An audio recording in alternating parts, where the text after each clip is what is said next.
নবী করিম সাল্লাল্লাহু আলাইহি ওয়াসাল্লামের 7টি সোনালী ফরমান যা প্রত্যেক মুসলমানের জন্য জানা ফরজ। নাম্বার 1, তুমি নুজুমের কাছে যেও না, অর্থাৎ জাদুটোনা থেকে সম্পূর্ণ দূরে থাকো। নাম্বার 2, আনন্দ সমূহকে শেষ করে দেয় এমন জিনিসকে বেশি বেশি স্মরণ করো, আর তা হলো মৃত্যু।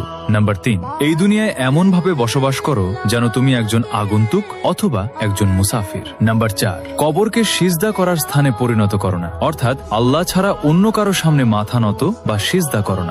নাম্বার 5, যে ব্যক্তি নামাজের গুরুত্ব ছেড়ে দেয় আল্লাহ তাআলা তার প্রতি গুরুত্ব ও দয়া ছেড়ে দেন। নাম্বার 6, যে ব্যক্তি প্রত্যেক ফরজ নামাজের পর আয়াতুল কুরসি পাঠ করবে তার এবং জান্নাতের মাঝে শুধু মৃত্যুটুকুই দূরত্ব হিসেবে বাকি থাকবে। নাম্বার 7, নবী করিম সাল্লাল্লাহু আলাইহি ওয়াসাল্লামের ইরশাদ, যে ব্যক্তি আমার হাদিস শুনল এবং যেভাবে শুনল ঠিক সেভাবেই অন্যের কাছে পৌঁছে দিল, কিয়ামতের দিন তার উপর আমার সুপারিশ ওয়াজিব হয়ে যাবে।